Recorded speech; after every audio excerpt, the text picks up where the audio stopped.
ดีน้องมือนี้มาอยู่กับสองน้องออนชาวลาวไต่เนาะน้องออนก็พาทุกคนมาหาเก็บผักเนาะมือนี้เนาะเก็บผักลายแนวเนาะผักยังเก็บเบิดเลยพาทุกคนเลาะทงไห้ทงหน้ามือหาคือคว้าเก็บผักกันเลยทุกคนแล้ววันนี้สารก็ดีเนาะมือนี้เนาะแบบว่าผ่าลังฝนนอนเป็นแบบมือนี้เนาะผ่าลังฝนโลกโยมสวยงามเสมอเขาพาทุกคนมาเบิ่งวิวบรรยากาศยามเช้าๆเนาะนี่ก็ตอนเช้าโมเมนต์ตอนแรกน้องอ่อนก็อยู่เพื่อนเนาะมื้อนี้เนาะพักผ่อนหลังจากเฮ็ดเบียกลายมือเนาะนี่พักผ่อนเนาะเลยพาทุกคนมาเก็บผักเพื่อเมื่อหนึ่งใส่ปลาเนี่ยน้องอ่อนสิคิดเก็บผักแล้วก็เป็นหนึ่งใส่ปลาทุกคนเบิ่งเนาะผักทุกคนเข้ามาให้กำลังใจน้องอ่อนซาวลาวไต่เด้อทุกคนแล้วก็ขอบใจ FC ทุกคนที่ยังว่ายังเบิ่งน้องอ่อนแล้วก็ยังเบิ่งทั้งโฆษณายังแล้วก็สนับสนุนน้องอ่อนตลอดมาแล้วก็ช่วยเหลือน้องอ่อนเด็กน้อยก็ขอบใจ FC ได้หลายเนาะน้องอ่อนก็มีได้หลายเด็กน้อยก็ย้อนผู้ใหญ่ใจดีว่าทางสหรัฐหรือว่าทางฝั่งไทยก็ขอบใจได้หลายที่ช่วยเหลือน้องคนนี้เนาะที่เอ็นดูหั่นนะก็ขอบใจได้หลายเด้อบางคนก็โอ้ยต้นเด่นน้องอ่อนคือบ่เห็นว่ามีครูมีข้องหั่นนะ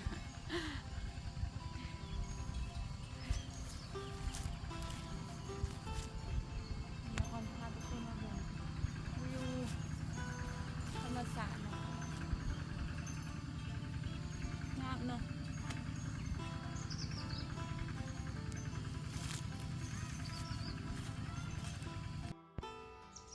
เรามื้อนี้สิพาทุกคนมาเก็บดอกกระเจียวเนาะเลยว่าเฮาก็บ่สามารถเฮ็ดได้แบบพอน้องอ่อนใส่ขาตั้งกอกก็ขอโทษขออภัย FC ทุกคนหยิบดอกกระเจียวทุกคนเลยจีบหยาจังนี้ดอกกระเจียวจากธรรมชาติ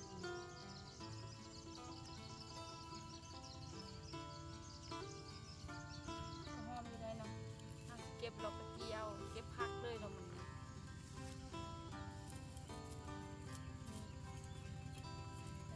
ถ่ายทุกคนเบิ่งไกลๆเลยว่าดอกกระเจียวจากธรรมชาติเป็นแบบไรมีดอกกระเจียวมีสองแบบในหนูมีสีแดงกับสีขาวเนาะดอกกระเจียววันนี้น้องออนพาทุกคนมาเก็บดอกกระเจียวแล้วก็เก็บผักหน่อเอาไว้กินเลยเนาะนี่เลยทุกคนนี่เป็นดอกกระเจียวเนาะเกิดจากธรรมชาติเลยไอ้โมเมนต์คอนเทนต์เนาะเป็นดอกกระเจียวอีดีเนาะ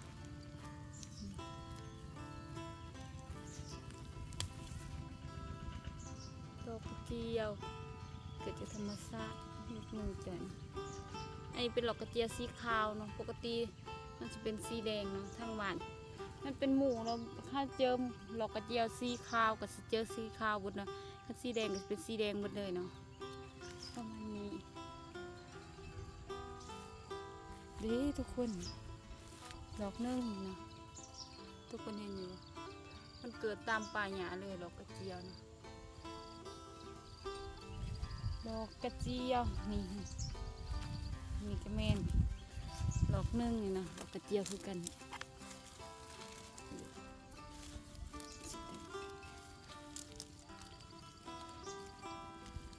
ให้ใจอยากกินเลย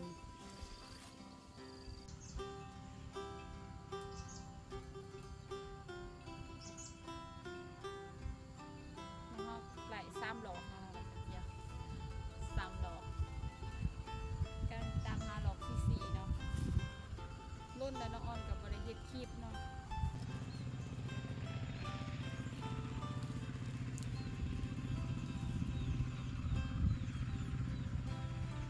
ดอกกระเจียวที่เกิดจากธรรมชาติเสียงมันแบบ4 ดอกไปเอาดอกเข้าไปเลย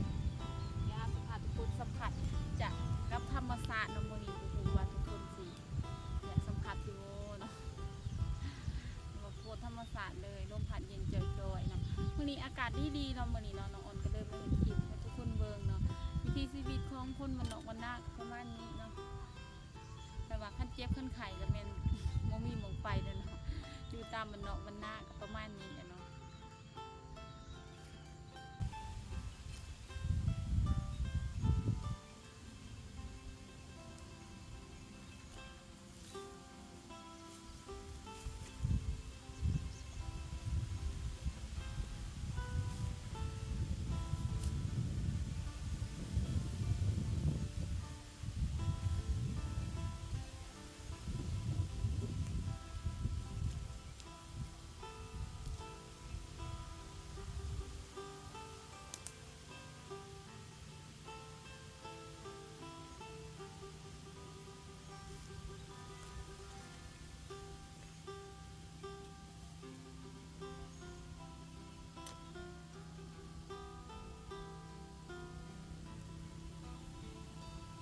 ยากาศก็ดีลมมื้อนี้เนาะลมพัดเย็นจ้อยน้องอ้อนกับมีเรื่องหนึงที่ว่าบอกสู่ FC พังหลายๆคนก็อยากพูดเนาะน้องอ้อนกับมีเรื่องสิบอกสู่ FC พังเนาะแบบว่าลายแนวเนาะแบบว่าสมีเนาะ FC บางคนก็ทักมาถามว่าน้องอ้อนอยากไปเที่ยวไทยโบแบบนี้เนาะเห็นหลายคนเคยมาไทยอยู่โบน้องอ้อนสิบอกในคลิปนี้นะน้องอ้อนบ่เคยไปไทยจักเทื่อเนาะแต่ว่าตั้งแต่เกิดมาเฮียนจบมาน้องอ้อนก็อยู่บ้านเนาะบ่ได้ไปทางใดอยู่แต่บ้านเลยเนาะอันนี้เป็นสาวบ้านนอกของแท้เลยน้อง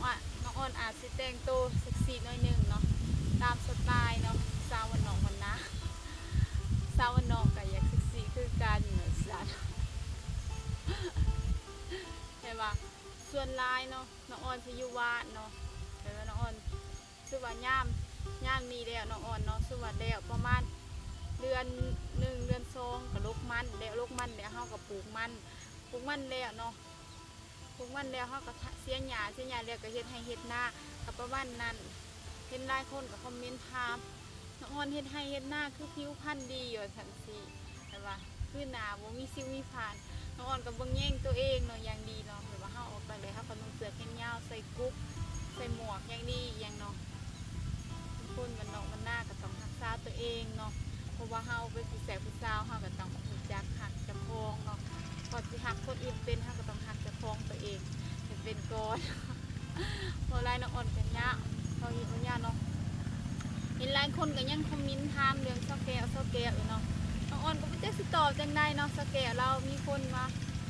โทรไปแล้วเนาะพลองเรา30 ล้านกับคำบาทหนึ่งเนาะมีหนุ่มทางสหรัฐอเมริกามาโคสแกลไปแล้วเด้อทุกคนแสดงความเสียใจนำที่ทุกคนขาดบางสูงเนาะน้องอ่อนก็จะบอกว่าคนก็บ่ต้องเสียใจแบบว่าบางคนก็ยังมีหลายๆคนเนาะผู้สาวตามชนบทเท่าแต่ลายเนาะบนอึดเรียบริมีแต่เศร้าเกลียวเพราะทุกคนสู้ๆเลยใครอกหักกันเนาะน้องอ้อนกันมาเก็บอันนี้เนาะแล้วน้องอ้อนเก็บพักโตอีกเนาะเก็บพักเมื่อ1 ป่าเลยเนาะ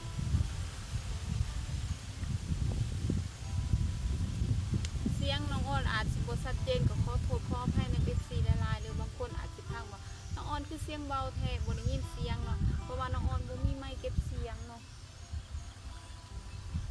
ขอโทษหลายๆเด้อทุกคนน้องอ้อนก็มีเรื่องหนึ่งสิเว้าทุกคนพังเนาะแต่ว่าสมมุติว่าเนาะน้องอ้อนเห็น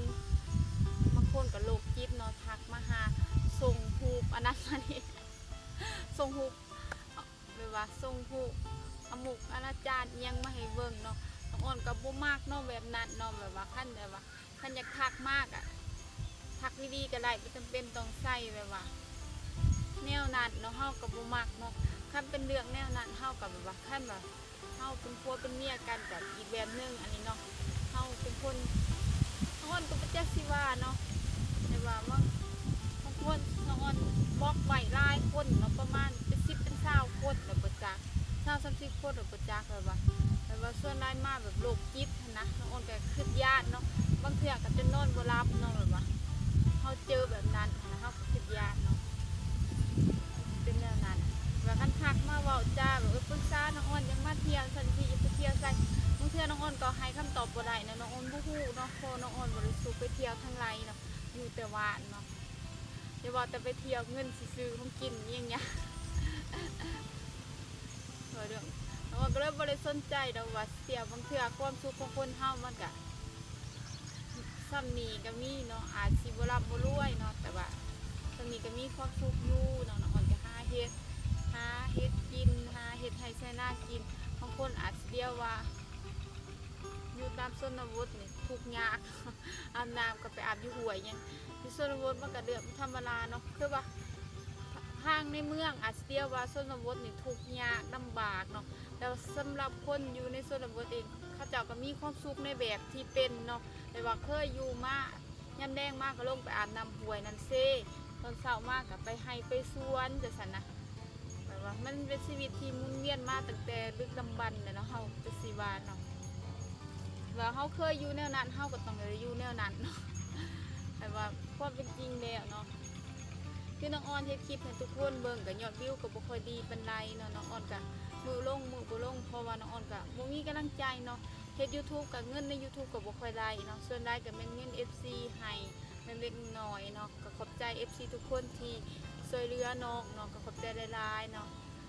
อันนี้หยิบยืนให้ผู้เล็กผู้น้อยก็ขอบใจหลายๆขอบใจทุกคนเนาะบ่ว่าทางฝั่งไทยหรือทางเมืองนอกทางสหรัฐอเมริกาบ่ว่า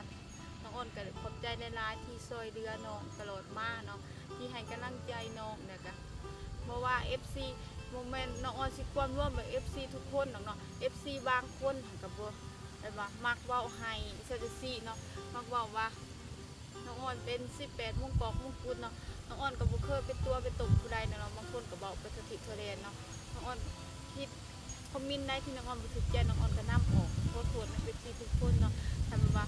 ท่านบ่มักก็ให้ทุกคนน่ะเลื่อนผ่านเนาะบ่เท่านั้นเนาะสิว่าน้องๆก็บ่เว้ายิดเว้ายาวเนาะน้องอ้นก็สิหยุดคลิปไปเพียงเท่านี้ไว้พอกันคลิปหน้าเนาะฝากทุกคนกดติดตามช่องน้องอ้นชาวเราแต่เด้อทุกคนให้กำลังใจน้องเฮ็ดคลิปต่อไปเนาะก็ขอบใจทุกคนที่เข้ามาซัพพอร์ตและติดตามน้องอ้นตลอดมาก็ขอบใจหากน้องอ้นเข้าไปอยู่ในอ้อมอกอ้อมใจทุกคนเด้อถ้ามันน้องมันหน้าคนนี้ก็ได้มีได้เล็กน้อยค่ะทุกคนกันโฆษณากดติดตามค่ะทุกสิ่งทุกอย่าง น้องออนก็บอกว่าเป็นก็ขอโทษขออภัยเนาะเสียงบ่ชัดเจนก็ขอโทษนะเว็บซีได้เพราะว่าบ่มีไมค์เก็บเสียงเนาะถ้าน้องออนโฮมเงินใดก็น้องออนสิซื้อไมค์ DJI เนาะตอนนี้น้องออนกำลังโฮมเงินอยู่ น้องออนซื้อไมค์มาเพราะว่าช่วงนึงน้องออนก็โฮมเงินซื้อโทรศัพท์นี่โฮมเงินซื้อค่าตั้งกล้องนี่ก็หลายแน่เนาะน้องออนก็ค่อยซื้อไปนิดหน่อยแต่ว่าเสียงบ่ชัดเจนก็ขอโทษนะ FC สำหรับคลิปนี้น้องออนก็ขอกล่าวคำว่าสบายดีไว้พอกันคลิปหน้าว่าออนก็ฮักทุกคนเด้อ